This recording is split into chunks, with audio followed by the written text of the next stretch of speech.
Hello there everyone, welcome back to my channel and welcome to another episode of Should You Pull for Dissidia Final Fantasy Opera Omnia. Now tomorrow we will be expecting Cinc's banner and her lost chapter to turn up alongside Snow and his new EX weapon, and Kate Sith comes around for the ride as well as a synergy character with an interesting event that's got a couple of little twists and turns in it that you may want to be aware of before going in. And of course we'll be looking at Cinc's EX realization and Snow's rework and his EX weapon and everything like that, and ultimately ask the question, should you pull on this banner? So if that's something that you guys are interested in, then stay tuned and keep on watching.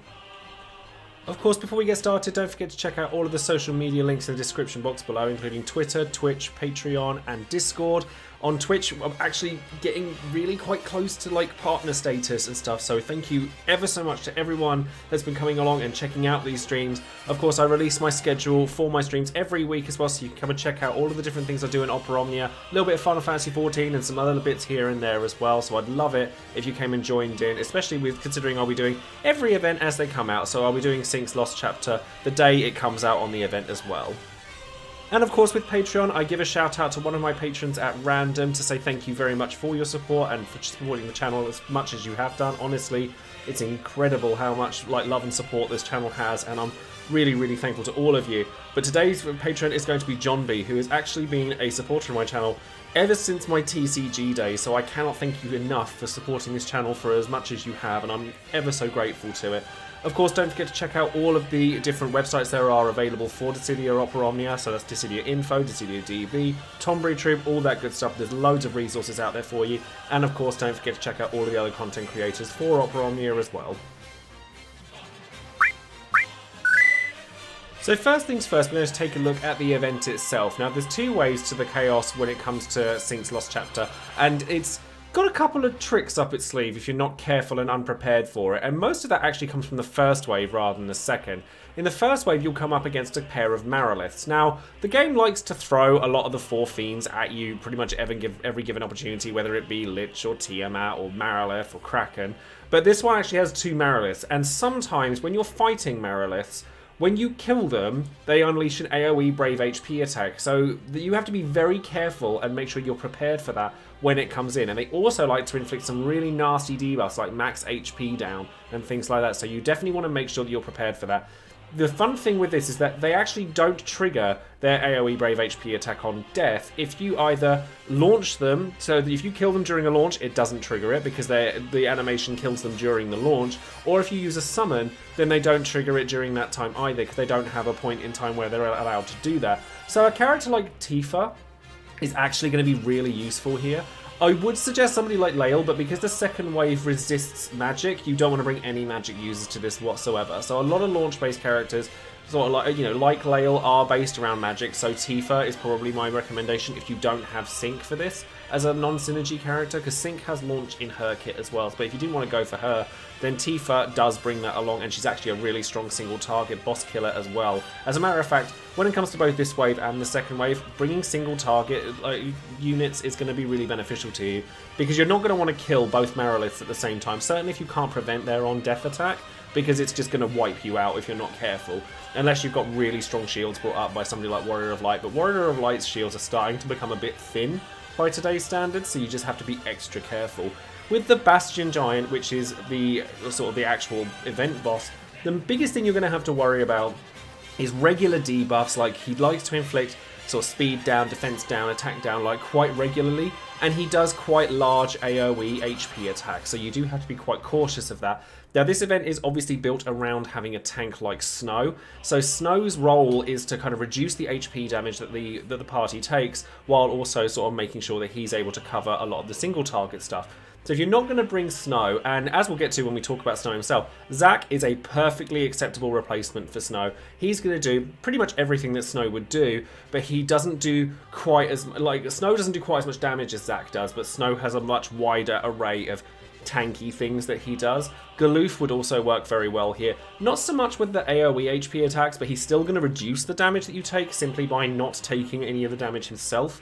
So that's something that you could use. And a lot of the single target stuff is physical, so you can just dodge and evade and smack it back, things like that.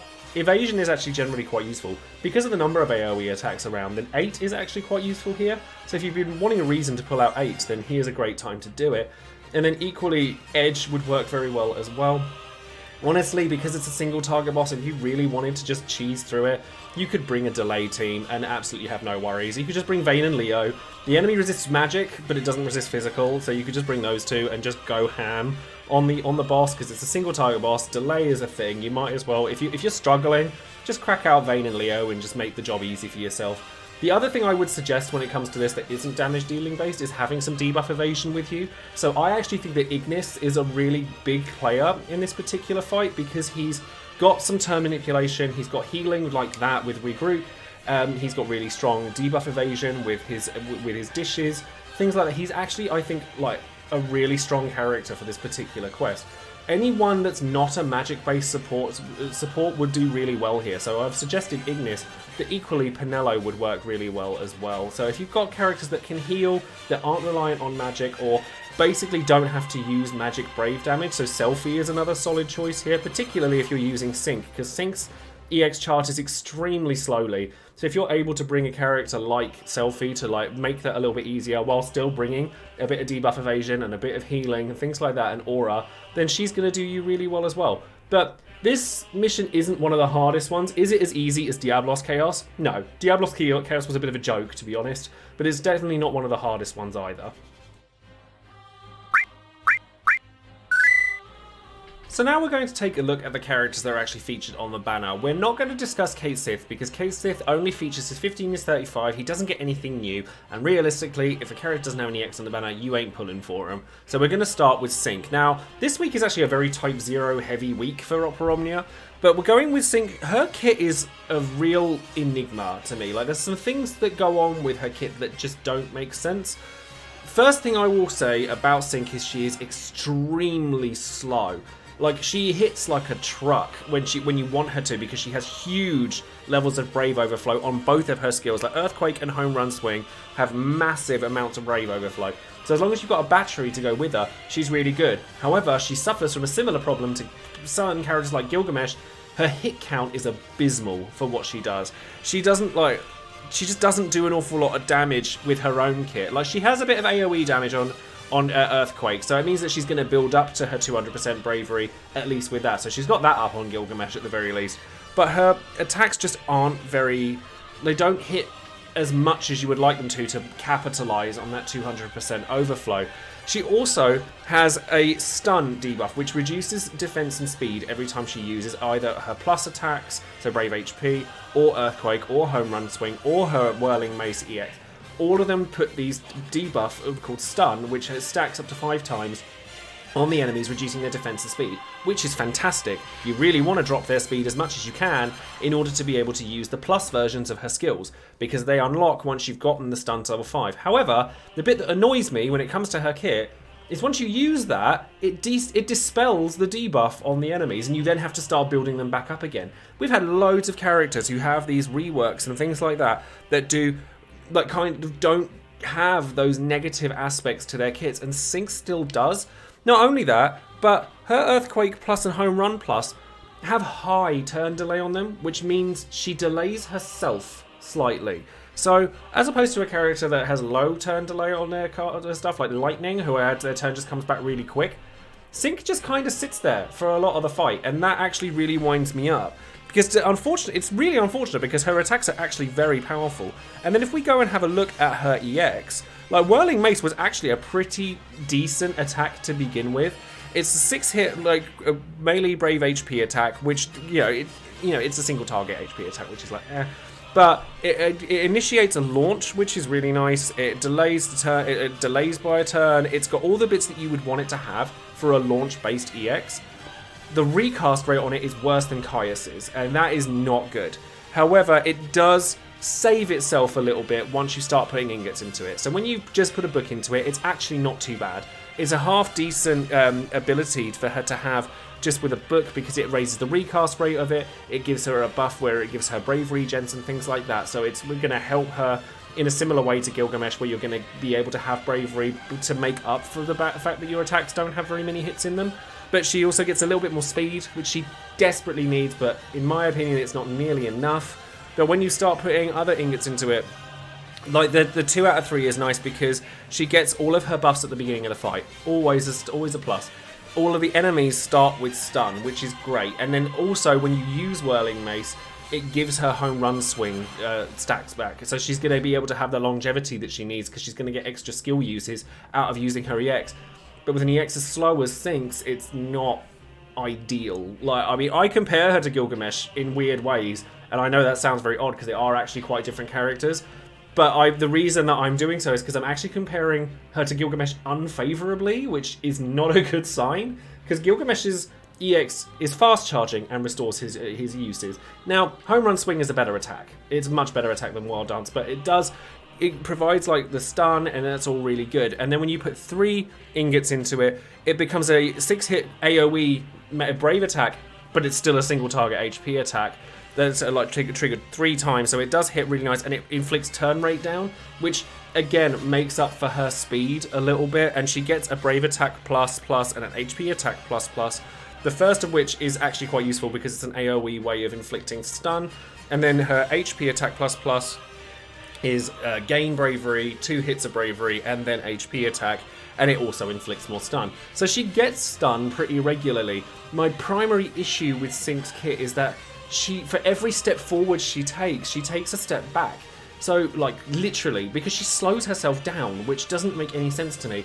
Dispelling a debuff that you put on for a plus version of your kit is just not good enough in this day and age. Now, I know that, like, most content creators will sit there and go, play for your favourites, you know, pick based on whether you like the character and you really love her. And I do agree with that to some extent, but I think with characters like Cinq, you have to be prepared that you're going to be putting in a fair amount of extra work to make her as strong as she could be. I did that with Gilgamesh, so there's no reason why other people can't do it with Cinq as well, but I think that she's a lot harder to use than some other characters, and I think that she honestly devalues this banner quite heavily. With Cinc's artifacts, they're actually fairly simple. Like, you've got Attack 108 and Max Brave 330, which you're going to want on any damage dealer. And she also has a C50 passive buff, where she can raise her bravery and attack by 5% while an enemy is debuffed. And because you're using Cinq, they're going to be debuffed 99% of the time. So honestly, as long as you get a combination of those 3, then you should be pretty well off for Cinq. Now, Snow is a little bit of a different story, and he's quite frankly the saviour of this banner. Now, first of all, if I were to get Snow's full kit, the reason that I have displayed Snow's alternate costume here is because, honestly, if I were to get Snow's full kit, I would want this costume because I think it's a much nicer look for Snow than his regular one. But going into his actual kit, the first thing I wanted to point out is that he was always kind of the bad tank, where this rework, the EX, his C65, everything he gets in this banner is massively improving his kit, like hugely. His C65, the first things first, gives the party HP regen, and this with his Bloomstone and everything lasts for 5 turns, and it increases their attack as well.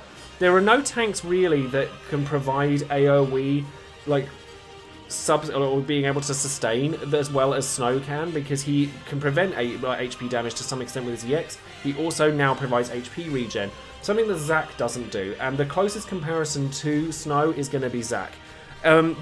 You'll see that with his kit as well. Like, when he uses Steel Guard now, he gets an additional frame buff called Legion of Steel, which raises his stats, his offensive stats, and stacks, and he gets extra stacks of it as long as he's taking Brave damage. He also gets a 2-hit Brave melee Brave HP attack after he uses Steel Guard, so it makes it a better offensive kit tool. He also refunds his Bravery when he uses any of his skills, which makes him a solid tank. Zac does exactly the same thing, and it's really useful. He takes less damage, generally he takes less Bravery damage because of the effects of Steel Guard. He's battering the party while he's doing it. It's just generally a really strong attack. And then Frost Strike becomes an ice 4-hit Brave HP attack that has Brave Overflow and also heals him and, refunds some of his bravery. So it's going to struggle to lose bravery. He doesn't do quite as much damage as Zac does, through Assault Rush and things like that, because Assault Rush is a very, very high hit count Brave HP attack. But what Snow lacks in damage comparatively to Zac, he makes up for in defensive capabilities. So he's got some auras as well, like party max HP and attack by 10%, which is kind of nice. Raises party max bravery and attack while buffed. It's all quite nice. He's got Last Stand, because all tanks should have Last Stand. It's all really good stuff. There's nothing negative to say about his kit before we've even looked at his EX.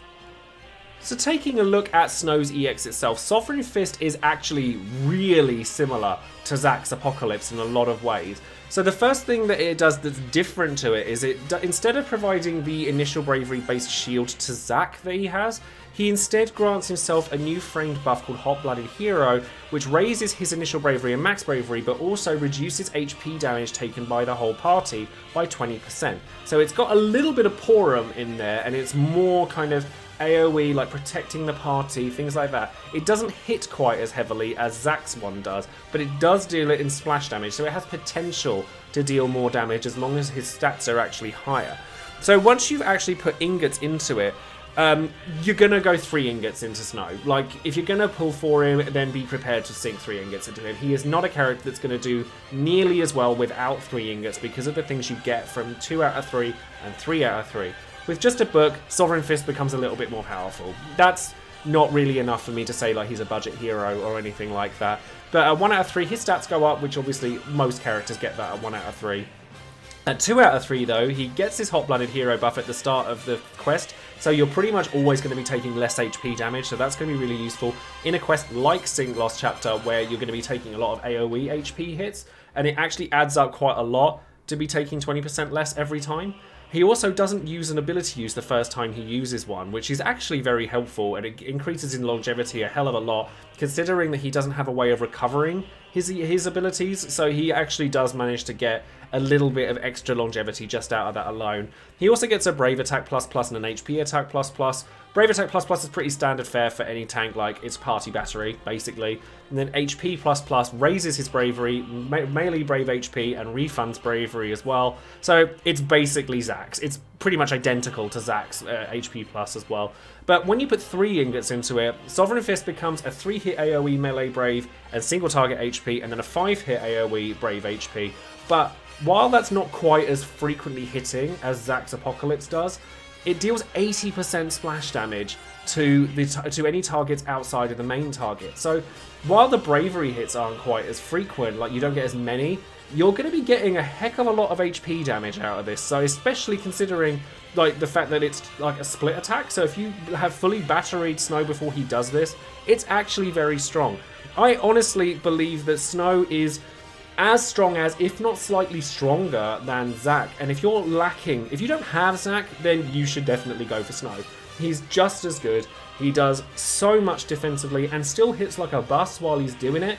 If you do have Zack, it's a choice. Like, I think that because tanks like Zack and Snow are so infrequent, then having access to them is going to help your Dimensions End clears a great deal. Like, I kind of want to get Snow, even though Sync isn't the best, purely because I know that I would use him somewhere in Dimensions End, even if it's to like help some of my damage dealers back out. Having tanks is one, they're so few and far between that whenever a tank gets released with any kind of like usability, they're always worth looking at. Honestly, with Snow's artifacts or anything like that, there's no bells and whistles when it comes to Snow's artifacts. He is a damage dealing tank, so max bravery and attack is pretty much all you're going to want to go for here.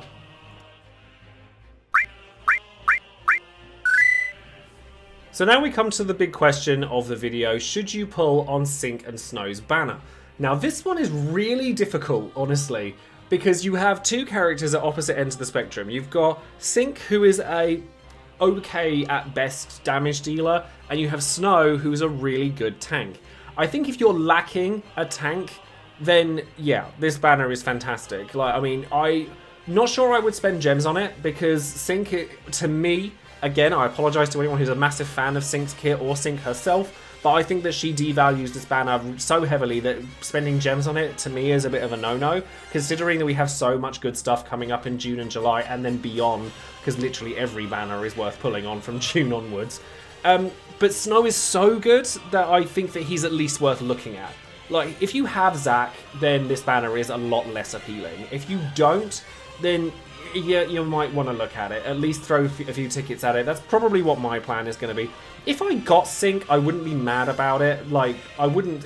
she's not, like, as bad as Yang or anything like that. Like, I know I've kind of been quite negative about her, but she's just... I think that the speed of her kit is really lackluster, and because she is a damage dealer, like, I compare her to, like, Tifa. And I think Tifa is probably better at her event than she is. And that worries me a little bit, just because of the speed at which Tifa can function. And a character that can delay herself and kind of ruin her own kit by dispelling her own debuffs and things like that does bother me slightly. But I don't think Cinque is bad. I don't think she's like Zell or Fang or anything like that. She's not outright bad. She's just not a character I would go out of my way for. Certainly at this point in time when we've got so many strong banners coming up. But Snow makes me think otherwise. So like if you got Cinque on the way to Snow and you were lacking a damage dealer, then great. She's serviceable. I wouldn't spend ingots on her, but you may choose to. Snow, on the other hand, I think is so like well-rounded as a tank. Like he kind of does a bit of everything, and he still hits really hard. I would at least consider throwing tickets at this, but I probably wouldn't throw gems at it. So that's going to be it for this video. As I said at the beginning of the video, do come and check me out on Twitch if you'd like to see Cinque's Lost Chapter being cleared and see which characters that I may use. Let me know in the comments below whether you plan to pull on Cinque or Snow, or who you plan to use in the event itself, because I would love to hear from you all. And obviously don't forget to like the video, subscribe to the channel and ring that bell for notifications. We'll have Jack's event coming up later on in the week, and then next week hopefully we'll have a community stream, because I'd like to hear from you, because it's actually my birthday next week, so hopefully we'll have some nice stuff to come out of that too. Anyways, thank you ever so much for joining me today, and I hope to hear from you all in the next video. So take care, and I'll see you soon. Bye!